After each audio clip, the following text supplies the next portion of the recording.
जयपुर में भाजपा प्रदेश कार्यालय में आयोजित प्रेस वार्ता में भाजपा प्रदेश अध्यक्ष मदन राठौर ने संगठनात्मक कार्यक्रमों और समसामयिक राजनीतिक मुद्दों पर अपनी बात रखी। उन्होंने बताया कि 6 अप्रैल को पार्टी के स्थापना दिवस के अवसर पर प्रदेश प्रभारी के साथ सीकर में कार्यक्रम आयोजित किया जाएगा, जबकि 7 अप्रैल को प्रदेश पदाधिकारियों की बैठक बुलाई गई है, जिसमें संगठन से जुड़े मुद्दों पर चर्चा होगी। उन्होंने पूर्व मुख्यमंत्री अशोक गहलोत के इंतजार शास्त्र को लेकर टिप्पणी करते हुए कहा कि इन दिनों उनके बोल बिगड़ते जा रहे हैं और वे खाली समय में इस तरह की बातें कर रहे हैं। महिला आरक्षण विधेयक को लेकर भी राठौर ने विपक्ष पर जमकर निशाना साधते हुए कहा कि ये विधेयक सर्वसम्मति से लाया जा रहा है और विपक्ष का इस पर सवाल उठाना उचित नहीं है।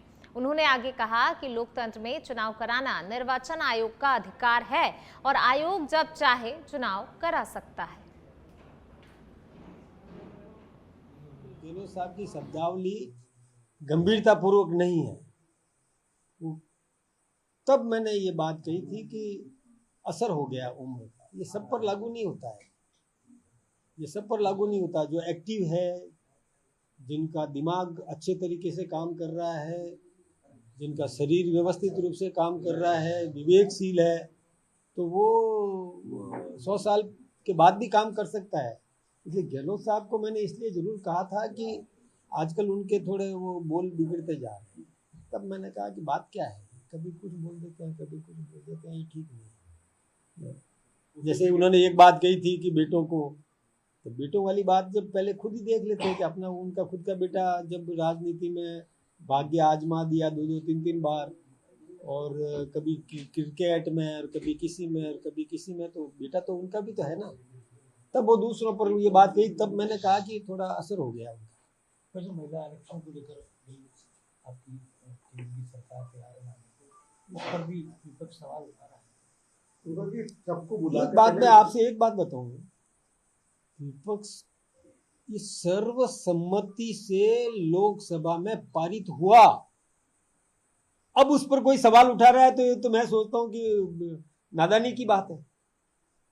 जब लोकसभा में सर्वसम्मति से, जिसमें कांग्रेस भी शामिल है, सर्वसम्मति से ये बिल पारित हुआ, तो अब उस पर बचकाना बातें करने से क्या मतलब है? अब विरोध करने का मतलब क्या है? क्या महिला विरोधी हैं वो? या तो स्पष्ट करे कि हम महिलाओं को आगे नहीं लाना चाहते, क्लियर करे तो सही। क्लियर करते नहीं, बैकडोर से, क्योंकि अब हमारी जमीन खिसक जाएगी ये सोच करके और इस भय से वो महिला का बैकडोर से विरोध करना चाहें तो महिलाएं कभी भी स्वीकार। चलिए बढ़ेंगे आगे। जयपुर से खबर, आईजी विकास कुमार का नशे के खिलाफ एक्शन देखने को मिला है। एएनटीएफ की ताबड़तोड़ कार्रवाई, नशे के खिलाफ अभियान लगातार जारी है। पाली, डीग, डीडवाना, कुचामन और जयपुर में कार्रवाई की गई है। 63 ग्राम अवैध अफीम, करीब 2 क्विंटल डोडा पोस्त और 5.35 किलो गांजा जब्त किया गया है। कार्रवाई में 4 आरोपी दस्तयाब किए गए हैं। एक वाहन को जब्त किया गया है। जब्त मादक पदार्थ की अंतर्राष्ट्रीय बाजार में कीमत करीब 33 लाख रुपए बताई जा रही है। पाली, डीग, डीडवाना, कुचामन में कार्रवाई देखने को मिली है। 33 लाख के अवैध मादक पदार्थ को कार्रवाई के दौरान जब्त किया गया है। नशे के खिलाफ आईजी विकास कुमार का ये बड़ा एक्शन देखने को मिला है। एएनटीएफ की ताबड़तोड़ कार्रवाई, कई जगहों पर ये कार्रवाई की गई है। पाली, डीग, डीडवाना, कुचामन और जयपुर में दबिश दी गई और देखिए कार्रवाई को अंजाम दिया गया और इस दौरान 33 लाख के अवैध मादक पदार्थ जब्त किए गए हैं। जयपुर से खबर, डीसीपी ईस्ट रंजीता शर्मा का क्रिकेट सट्टे पर प्रहार। मालवीय नगर थाना क्षेत्र के रघुवंश अपार्टमेंट में पुलिस ने दी दबिश। हैदराबाद बनाम कोलकाता आईपीएल मैच पर चल रहा था सट्टा। 4 आरोपी दर दबोचे गए हैं। आशीष कुमार, मुकेश कुमार, उपनेश कुमार और मनोज कुमार को गिरफ्तार किया गया है। आरोपियों के कब्जे से 1 लैपटॉप और 7 एंड्रॉयड मोबाइल फोन जब्त किए गए हैं। मोबाइल में करीब 5 लाख रुपए से ज्यादा का ऑनलाइन हिसाब बरामद हुआ है। जयपुर से ये खबर आपको बता रहे हैं। आईपीएल 2026 शुरू होते ही चला रखा था सट्टा कारोबार। कार्रवाई में head constable Tulsiram, constable Devendra और हरूराम की अहम भूमिका रही है।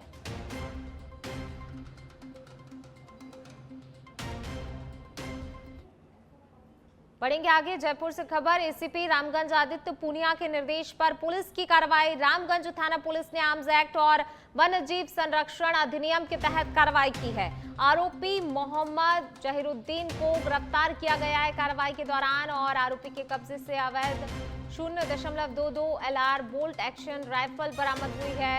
कुल 282 जिंदा कारतूस भी बरामद किए गए हैं। टाइगर की पुरानी खाल भी पुलिस ने बरामद की है।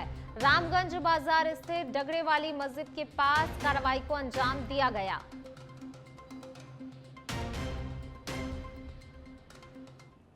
बढ़ेंगे आगे। जयपुर से ही खबर। डीसीपी साउथ राजर्षि राज के निर्देश पर वाहन चोर काबू में आए हैं। डीएसटी साउथ टीम ने मुहाना थाना क्षेत्र में कार्रवाई को अंजाम दिया। 2 शातिर चोर राहुल राजावत और यश खत्री को गिरफ्तार किया गया है। पुलिस ने 3 चोरी की स्कूटी बरामद की है। अन्य वारदातों के खुलासे की भी संभावना है। पुलिस ने 3 चोरी की स्कूटी बरामद की है। अन्य वारदातों के खुलासे की भी संभावना पुलिस की तरफ से जताई गई है। जोधपुर में एजीटीएफ ने बड़ी कार्रवाई करते हुए अवैध एमडी ड्रग्स फैक्ट्री का भंडाफोड़ किया है। बनार थाना क्षेत्र में एक मकान की छत पर चल रही इस लैब से पुलिस ने भारी मात्रा में तैयार ड्रग्स और खतरनाक रसायन बरामद किए हैं। पुलिस ने मौके से एक आरोपी को गिरफ्तार किया है, जबकि अन्य तस्करों की तलाश जारी है। बताया जा रहा है कि अंतर्राष्ट्रीय बाजार में बरामद ड्रग्स की कीमत करोड़ों रुपए में है।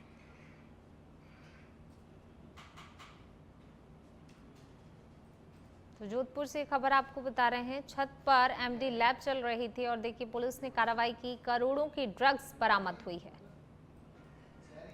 जयपुर से खबर। माणक चौक थानाधिकारी राकेश ख्यालिया के नेतृत्व में पुलिस ने नागपुर की कामटी गैंग के 5 शातिर आरोपियों को गिरफ्तार किया है। गिरफ्तार आरोपियों में जाबिर अली उर्फ जाबिर पंजाबी, जाफर जैदी, अली राजा उर्फ गुड्डू, अली नकीर जैदी और शेख अरबाज उर्फ साहिल शामिल हैं। इनके खिलाफ राजस्थान, मध्य प्रदेश, महाराष्ट्र, कर्नाटका और अन्य राज्यों में कई प्रकरण दर्ज हैं। पुलिस के अनुसार 19 जनवरी को नेशनल हैंडलूम के सामने पितलियों का रास्ता में गैंग ने एक युवक से लूट की वारदात को अंजाम दिया था, जिसमें 2 आरोपी अभी भी फरार हैं। और अब खबर है सिरोही से, जहां जिले को नए कलेक्टर मिल गए हैं। रोहिताश्व सिंह तोमर ने कलेक्ट्रेट पहुंचकर अपना पदभार ग्रहण किया। कार्यभार संभालने के बाद उन्होंने जिला स्तरीय अधिकारियों से मुलाकात की और कलेक्टर कार्यालय सहित कोष कार्यालय का भी अवलोकन किया। इस दौरान उन्होंने लोक कल्याणकारी योजनाओं की जानकारी लेते हुए स्पष्ट किया कि जन कल्याण उनकी पहली प्राथमिकता होगी। बाना जिले में अपने सराहनीय कार्यकाल के बाद अब आदिवासी बाहुल्य सिरोही जिले को नए कलेक्टर से काफी ज्यादा उम्मीदें हैं। बारां जिले के शाहबाद उपखंड मुख्यालय पर ब्लॉक चिकित्सा अधिकारी कार्यालय के अधीन कार्यरत डॉक्टरों और चिकित्सा कर्मियों ने नायब तहसीलदार को ज्ञापन सौंपा। ये ज्ञापन जिला कलेक्टर, जिला पुलिस अधीक्षक, मुख्य चिकित्सा एवं स्वास्थ्य अधिकारी और अन्य संबंधित अधिकारियों के नाम दिया गया है। ज्ञापन में बताया गया कि एक समाचार पत्र में प्रकाशित खबर को लेकर चिकित्सा कर्मी व्यथित हैं और सभी ने उस खबर का खंडन भी किया है। कर्मचारियों का कहना है कि बीसीएमओ शेख आरिफ इकबाल मार्च 2020 से शाहबाद में पदस्थापित हैं और उनका व्यवहार सदैव सहयोगात्मक रहा है। चिकित्सा कर्मियों ने लगाए गए आरोपों को निराधार बताते हुए पूरे प्रकरण की निष्पक्ष जांच कराने की मांग की है। राजसमंद से खबर है। केलवा कस्बे की 27 वर्षीय विवाहिता मीना तेली की संदिग्ध परिस्थितियों में मौत के बाद जमकर हंगामा हो गया। गुजरात के बेलू कस्बे में 1 अप्रैल को हुई मौत को ससुराल पक्ष ने आत्महत्या बताया था। गुरुवार को शव केलवा लाया गया, लेकिन अंतिम संस्कार की तैयारी के दौरान ही परिजनों ने मृतका के शरीर पर चोट के निशान देखे। इसके बाद परिजन और ग्रामीण कलेक्ट्रेट पहुंच गए और मेडिकल बोर्ड से दोबारा पोस्टमार्टम कराने की मांग की गई। हुई थी कि शाम को करीब 7 बजे के आसपास मेरे को मेरी सिस्टर के हस्बैंड का फ़ोन आया। बोला कि ये घटना मतलब इसने लड़ाई कर दी है और ऊपर जाके फांसी लगा दी है। तो हमने बोला कि कोई बात नहीं, पोस्टमार्टम करवा लीजिए और घर पे ला दीजिए। अच्छा। तो घर पे लाने के बाद हम दाह संस्कार में जा रहे थे आज सुबह, तो हमने पाया कि गले में कोई निशान नहीं था, यहाँ पर निशान थे। यहाँ पर मतलब हड्डी यहाँ से यहाँ तक पूरी क्रैक थी, यहाँ से ऊपर से दबी हुई थी, अंदर यहाँ से उभरी हुई थी। ऐसी कभी उसकी होती भी नहीं है, पहली बात तो ये है। और हम कलेक्टर साहब के पास आए हैं, हमको यही चाहिए। और अब खबर है धौलपुर से, जहां जिले में प्रतिबंधित चंबल बजरी के खिलाफ पुलिस ने कड़ा अभियान शुरू कर दिया है। इसी कड़ी में गुरुवार मध्य रात्रि को सेपऊ थाना पुलिस ने बजरी माफियाओं के खिलाफ बड़ी कार्रवाई की। पुलिस की कई टीमों ने हाईवे पर नाकाबंदी कर कार्रवाई की, जिसके दबाव में आधा दर्जन से अधिक बजरी माफिया ट्रकों से बजरी हाईवे पर खाली कर फरार हो गए। डीएसपी अनूप कुमार ने बताया कि आईजी भरतपुर रेंज और पुलिस अधीक्षक विकास सांगवान के निर्देश पर ये अभियान चलाया जा रहा है। प्रशिक्षु आईपीएस राहुल कुमार के नेतृत्व में पुलिस ने कई किलोमीटर तक पीछा किया। फिलहाल पुलिस आरोपियों की पहचान कर गिरफ्तारी की कार्रवाई में जुटी हुई है।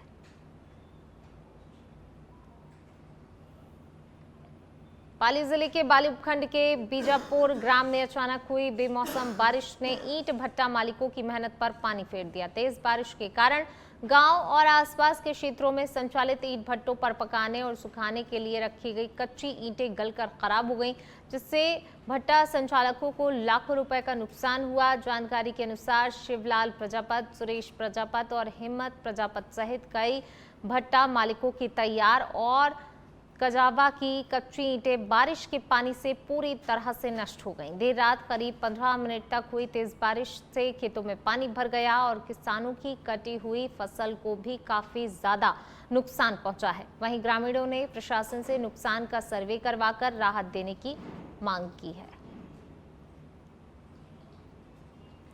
बालोतरा जिले के सिवाना उपखंड के समदड़ी क्षेत्र में चोरी की बड़ी वारदात सामने आई है। जेठनतरी गांव में लूनी नदी के किनारे स्थित करीब 18 ट्यूबवेलों से अज्ञात चोरों ने रात के समय विद्युत मोटरों की तांबे की केबल काटकर चोरी कर ली। इस घटना से किसानों को लाखों रुपए का नुकसान हुआ है और क्षेत्र में दहशत का माहौल बन गया है। वारदात की सूचना मिलते ही पुलिस मौके पर पहुंची और स्थिति का जायजा लिया। समदड़ी थाना पुलिस ने अज्ञात चोरों के खिलाफ मामला दर्ज कर जांच शुरू कर दी है। तो वहीं ग्रामीणों और किसानों ने लगातार हो रही चोरी की घटनाओं पर चिंता जताते हुए जल्द ही कार्रवाई की मांग की है।